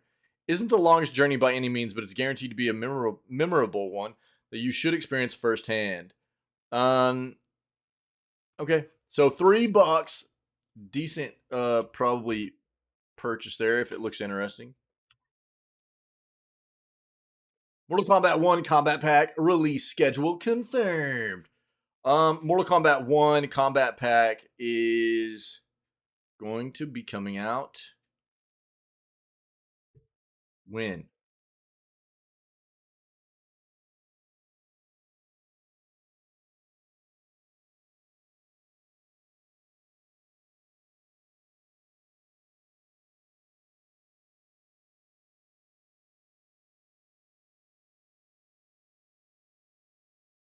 Okay. Yeah. So the characters that are going to be coming from the combat pack are Omni-Man, Homelander, Peacemaker, Quan Chi, Ermac, and Takahashi. We kind of knew that already. And at New York Comic-Con, Mortal Kombat 1 got updates on when we could expect these characters. Half of them are slated to arrive this winter, though could get spread out into the start of 2024. Based on the windows, it seems like we could get one new character a month, starting with Omni-Man in November. That is pure speculation. Okay. It's believed Homelander will come later as a result of not being able to get Anthony Starr in for a recording session due to the strike. As of right now, we're waiting to see just how Mortal Kombat 1 will integrate these characters. Let's see this. So, Omni-Man trailer released during New York Comic-Con. So, the Omni-Man trailer... Wait, what? Where is it?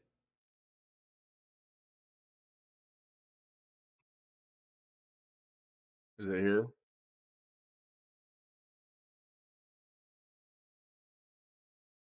Yeah, the following media includes potentially sensitive content. So, you know, be ready for that, kiddos. You have destroyed worlds. I have erased whole timelines. Finally, a worthy challenge.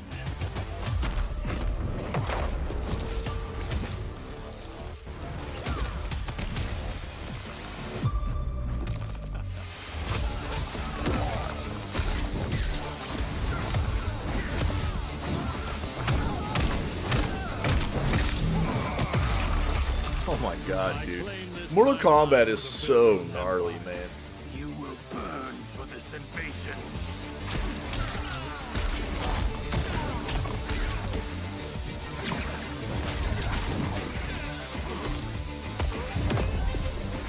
I cannot wait to see Homelander in this game.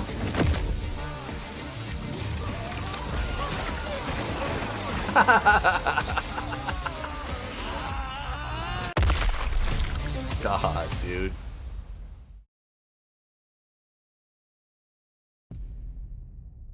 Nice. Yeah, Homelander is going to be disgusting, dude. What a great antagonist Homelander is. Oh, that's sick. So there you go, man. Looks like Omni-Man's probably going to be the first additional character coming to us for Mortal Kombat 1. They totally, I mean, totally should, yeah.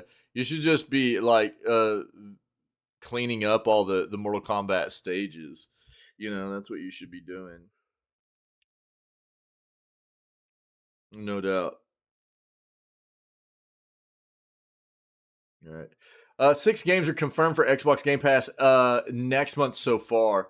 Early look at what's to come. It looks like these are the games that have been confirmed at this point. Played Up, November 2nd. Thirsty Suitors, November 2nd. This game looks hilarious, dude. Thirsty Suitors. Yo.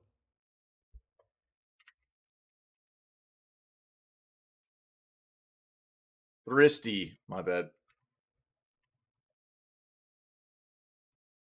Is it not even out yet? No, November 2nd. So it's actually going to be a Game Pass release date game. This game looks awesome. It looks so funny. It's like skateboarding meets like verbal altercations. So there's no like physical fighting. It's like verbal altercations with these like suitors for this like main character you play as. It's really weird. It looks pretty cool though. Football Manager 2024 on the 6th. Dungeons 4 on the 9th. Like a Dragon, Gaiden, The Man Who Erased His Name on the 9th. And Persona 5 Tactical on the 17th. They've got trailers for all the games if you're interested, so I'll link this for you guys. Yeah, dude, you would be cleaning those stages up forever. You're right, Cappy. Looks like PlayStation trophies are on the way for PC players. I'm not 100%ing God of War again. Yes, I will. Totally a game worth 100%ing, probably. I mean,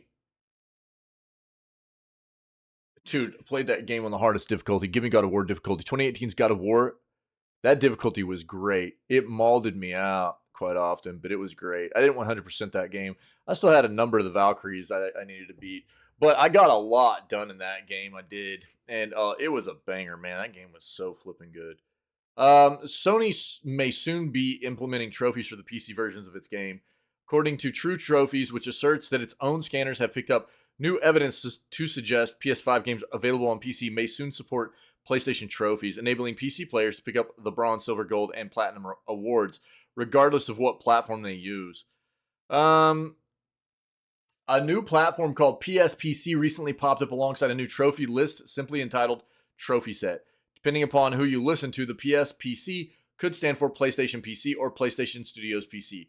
Right now, we just don't know. It wasn't attached to any particular game, but the TT team believes the list refers to a new platform separate from the PS5, but yet connects to the PS5 platform in some way. Similar to how PS4, PS Vita, and PS3 trophies could all share a unified trophy list despite being available on separate platforms. So while in no way concrete proof, it is perhaps our surest sign yet, PlayStation games on PC may well soon support trophies and solidifies rumors of PC PS trophies that first began to bubble up last year. Let me link my PS account with PC already so I can continue my trophy grind, said one cautiously optimistic commenter. I hope the only thing you have to do for that is linking a PSN account to the game, and that's that. I don't want to deal with another launcher, added another. Yeah, that's probably going to be the worry for a lot of people. Again, I think the thing that I was like, whenever I first found this article, what I was kind of saying was like, for people that are also PlayStation players, this is something they're going to enjoy and be probably, especially trophy hunters, they're going to be pretty thrilled about. But for people that aren't really big PlayStation platform people, they're just PC gamers, they're not going to care a whole lot about this more than likely. Super Mario Brothers Wonder game leaks online. Super Mario Brother fans beware. Wonder seems to have leaked online in full. That doesn't mean that snippets or playthroughs have leaked either, as it's been reported that this weekend the entire game seems to have been dumped online in a playable form. Oh my god. Dude, Nintendo's got to be just crapping the bed right now because of this. In a playable form a week ahead of its release. As such, anyone who's worried about getting parts of the game spoiled for them, or simply wants to go into the game without seeing much more than they already have, will want to take caution when on social media, lest they get spoiled by something.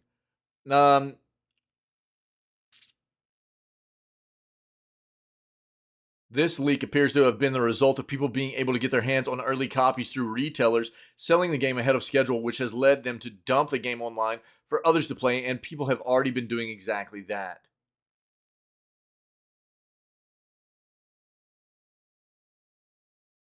We obviously won't be linked out to any of the leaked versions of the game here, but there's plenty of evidence online to suggest the game has indeed leaked.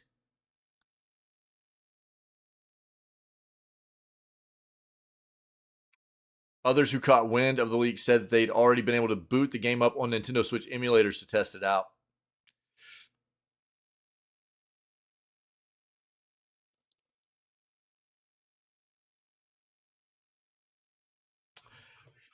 Oh man.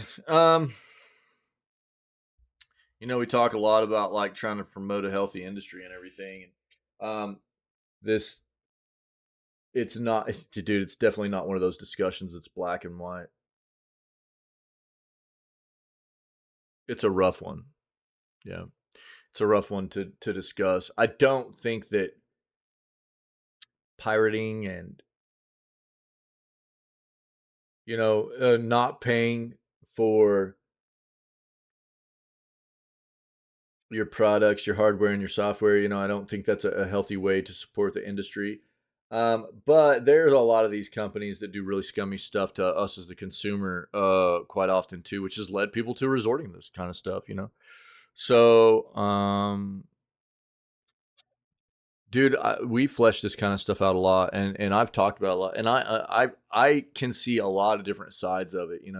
And you guys know me, man. I'm all about trying to promote and support and cultivate a healthier industry as a whole for us and for devs, for the devs that deserve it. For the devs that deserve the support and continue to bring us good quality products and continue to take care of their communities, and they deserve to be supported in a monetary fashion, no doubt about it. But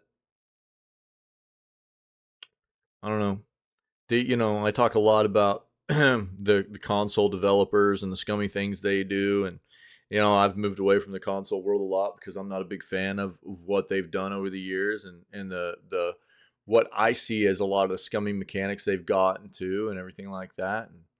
And so I know why people could potentially have the same kinds of viewpoints and might resort to these kinds of mechanics. And we talk a lot about,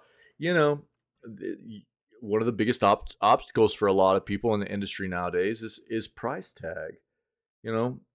Things keep getting more and more and more and more expensive for us as the consumer. Yet these industry leaders keep going, well, we need to raise prices some more. We got to raise prices some more. And it's like, Jesus, dude, when does this stop?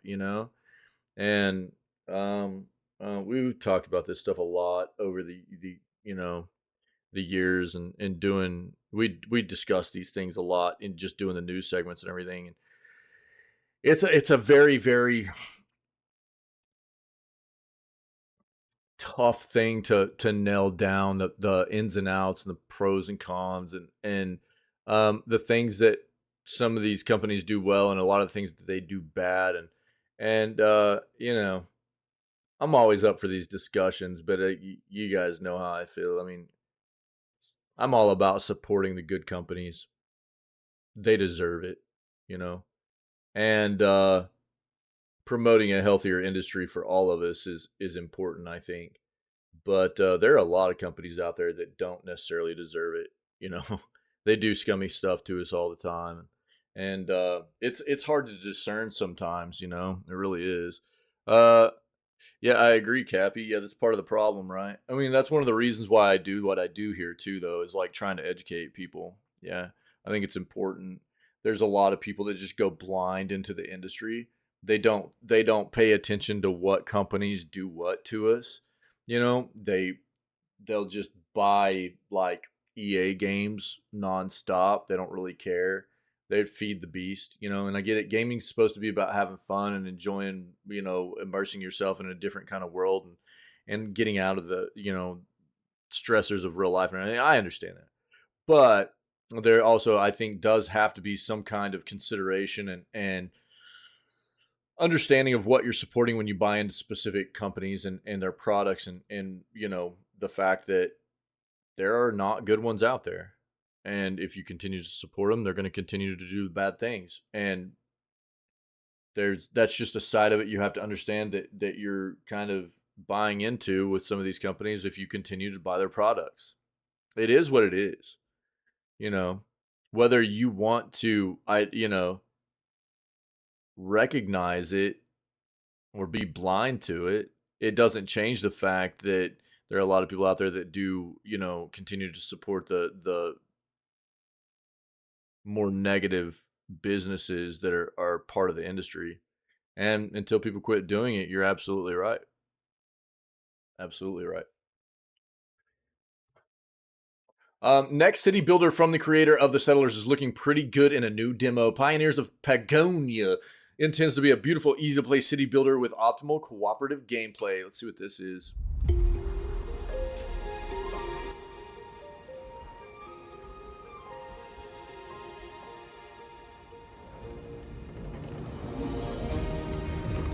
Why is everybody dressed the same? It looks like lemmings, dude. It's like New Age lemmings, dog.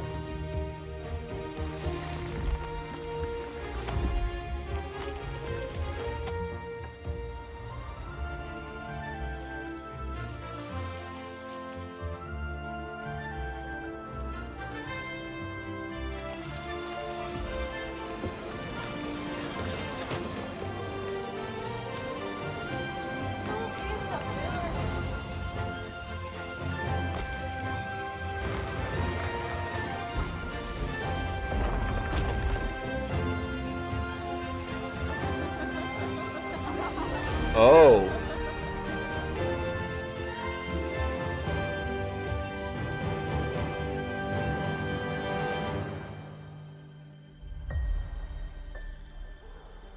Yeah, no, thank you.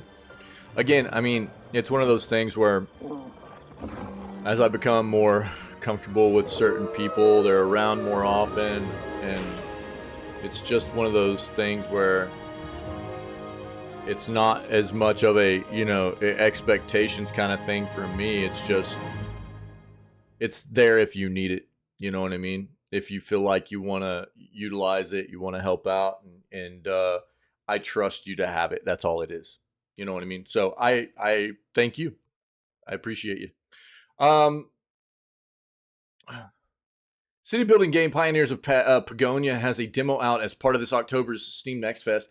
It's looking pretty dang good. The fantasy strategy city builder will release into early access on December 13th, but the demo's showing off some real interesting bones and very understandable, smooth mechanics for growing your city. Been paying attention to Pioneers of Pagonia because it's an indie by a studio run by a real genre veteran, Volker Wertich, who's famous for his role in the original The Settlers and The Settlers 3.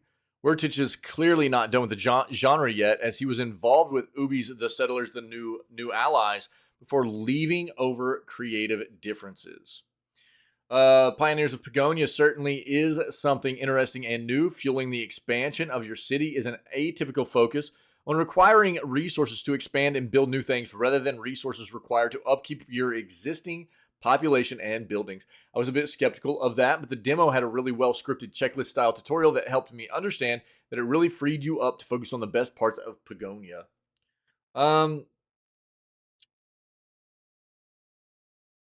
You can find Pioneers of Pagonia on its website and on Steam. Play the demo until Next Fest ends on October 16th, which is tomorrow. All right? Pull it up for you real quick so I can link it to you. Here it is. Here it is. Again, December 13th, release date. Right? But you can play it for a day still if you want to get in there and give it a shot.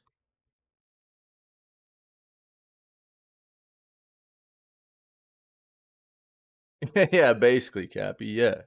Yeah. It's just, it's that like trust level, you know what I mean? Yeah, that's what it is. Absolutely. Steam Indie hit goes against industry trends, removes all monetization. They're talking about what is it? It's the Monster Train, right? Yeah. Co-op roguelike game Inkbound from Monster Train developer Shiny Shoe is removing all in-game monetization to avoid FOMO and to get with player sentiment. Yo, that's dope. Nice.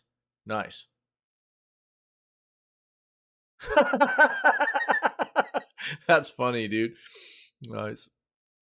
Yeah, I haven't played this game. It's supposed to be very good, and it's nice to see the opposite happen of what so often we see in the industry, right? So often we see developers go, "Oh, well, we need to incorporate monetization in our game." To see a company kind of move the opposite direction and go, "Yo, we've heard the community. We know that you don't want monetization in here, and we're getting rid of it." That's a refreshing thing. Monster Train developer Shiny Shoe is removing all in-game monetization from its Steam Early Access roguelike co-op game Inkbound.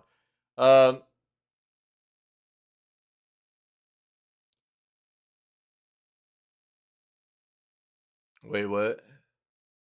Oh. So its Early Access roguelike co-op game Inkbound is something different than Monster Train. Hold on. Interesting. Okay, we'll take a look at this in a second, but I thought they were going to be talking about Monster Train. Apparently, this is a different title for them. I didn't know they had this in development.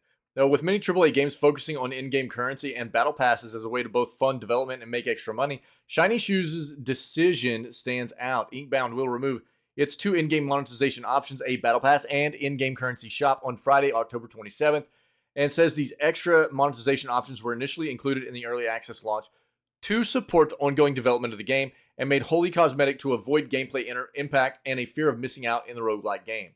However, it's clear that industry and player sentiment is trending against the presence of these features. For that reason, we are removing in-game monetization completely. Shiny Shoe says, content from the existing Leveling Pass or Battle Pass will be turned into Supporter Pack DLCs sold on the Steam store page, while the rest of the cosmetic content will continue to be available in-game and earned via playing. Cosmetic shop and the items on offer will still exist in Inkbound, but the currency will only be earnable in-game. The existing purchased currency will also be converted into the new earnable currency. Players that have bought the old currency will essentially be refunded double its value in the new currency, regardless of whether they spent it in-game yet or not. For example, if you purchased 1,000 shinies in the past, regardless if you spin it or not, we will grant you an additional 2,000 vault dust. So it makes sense to spend it now. That way you get more. This is the trailer for the game. A great evil threatens to destroy every tale, legend, and history in these books. You, brave hero, must venture into their pages, destroy the evil within, and save...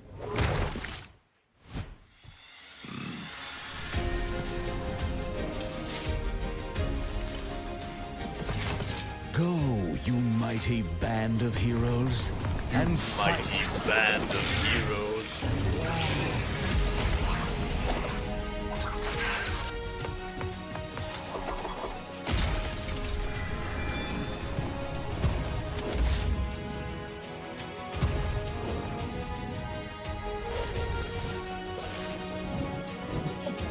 Dude, yeah, they're so gloopy, man. Yeah.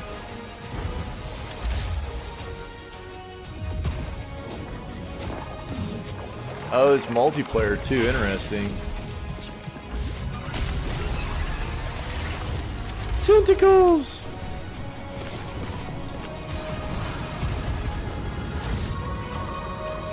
Monster Train's supposed to be a banger, so they're probably doing a decent job with this. I wonder what the reviews say right now. We'll look at it on Steam real quick. Inkbound, huh?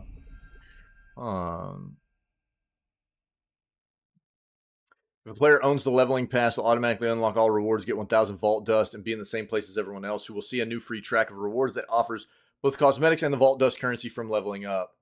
At the end of each season, all seasonal free rewards will move into the cosmetic vault and can be earned from there. There is no FOMO. Shiny Shoe adds. This decision comes as major AAA games like Call of Duty, Fortnite, Overwatch 2, and more are based around the Battle Pass and purchasable in-game cosmetics models. Some games in the space are accessed via buying the game first, and others are free to start. I'm sorry, Gabby. It isn't a free game. The cost is $20, and a small increase to the price coming in the future, potentially when Inkbound fully launches. So if you're interested, it's probably a good time to buy it now.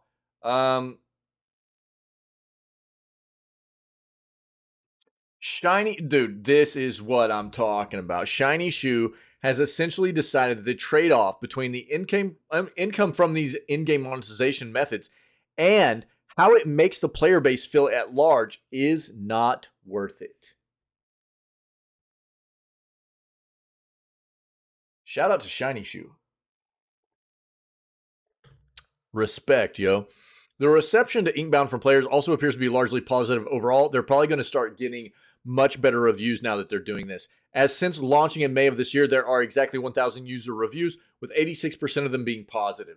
If you want to try even more games with your friends, we've put together a list of the best co-op games available on PC right now, alongside some of the best multiplayer games you can play as well. They've got links to those.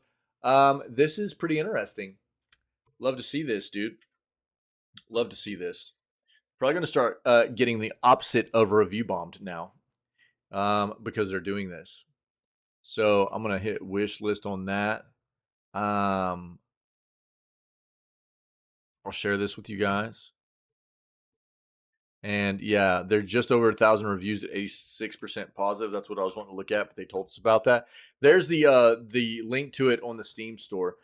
Turn-based tactics,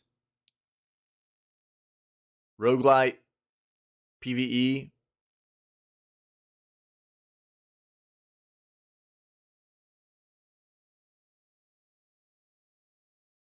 Four-player co-op. This looks pretty dope, dude. Four-player co-op roguelite RPG that's turn-based combat. Bro, this could be cool. That's interesting. Huh. Okay.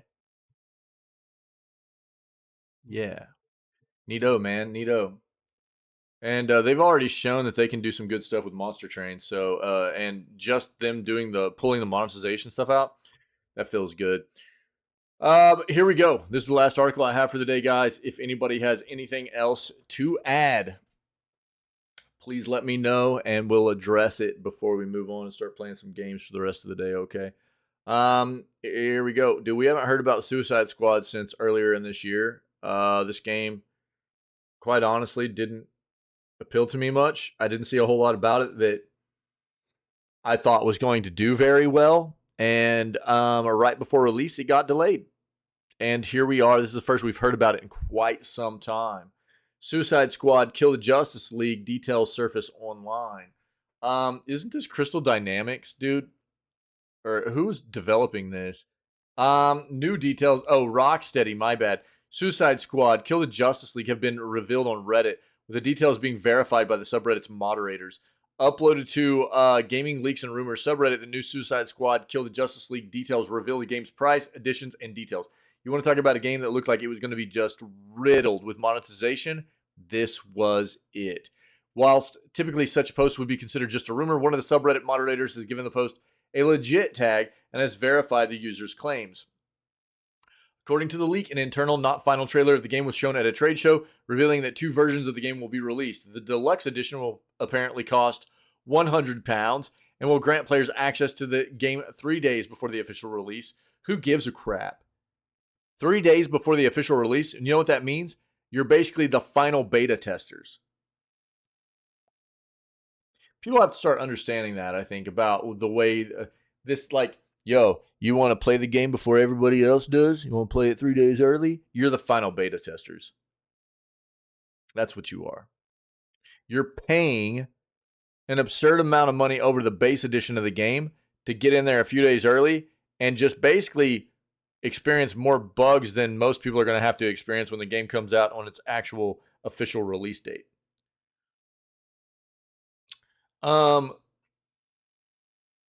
In addition, the deluxe edition will grant players a battle pass points and extra costumes. The day one edition, on the other hand, will cost £70 and grants players extra costumes. Details in the game itself includes real-time weather, day-night cycles. Metropolis is twice the size of Gotham and Arkham Knight. Rocksteady is working on 1 year of extra content. New characters and missions were mentioned.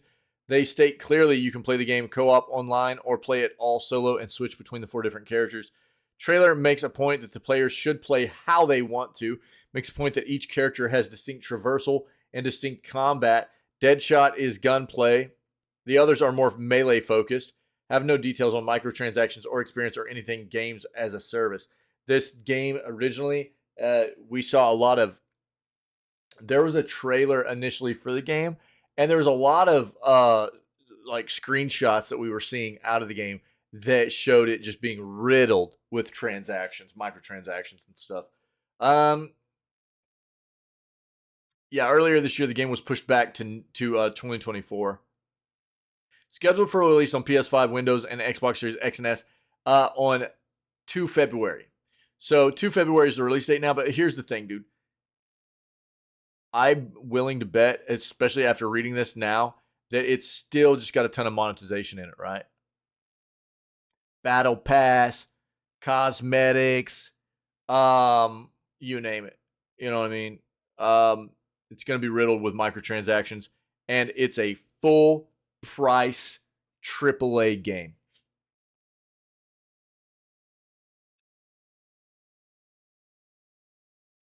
It'll be a pass for me. This is the thing we see all the time coming out of a lot of these developers. They want to talk about how games don't cost enough. People need to be paying more retail for games and stuff, but this is what they do to us all the time. Get wrecked, dude. You know? And they want to try to like present these ploys to get people to pay for an edition that is even $30, a $100 game, $100 game, just so you can get in there and play 3 days early and experience more bugs than anybody else. Get flipping wrecked, dude. No way. No way. This is these kinds of mechanics and stuff that these tactics that these companies resort to and try and get people to buy into these higher edition versions of the game and pay more money and stuff. Dude, it's really not worth it. It's really not worth it. People have to start realizing that, dude. I don't know, Cappy. I don't know, man. I have no idea. I don't have one of those trees. If anybody else does, dude, let me know. I want one. You know? I don't have one, but, yeah.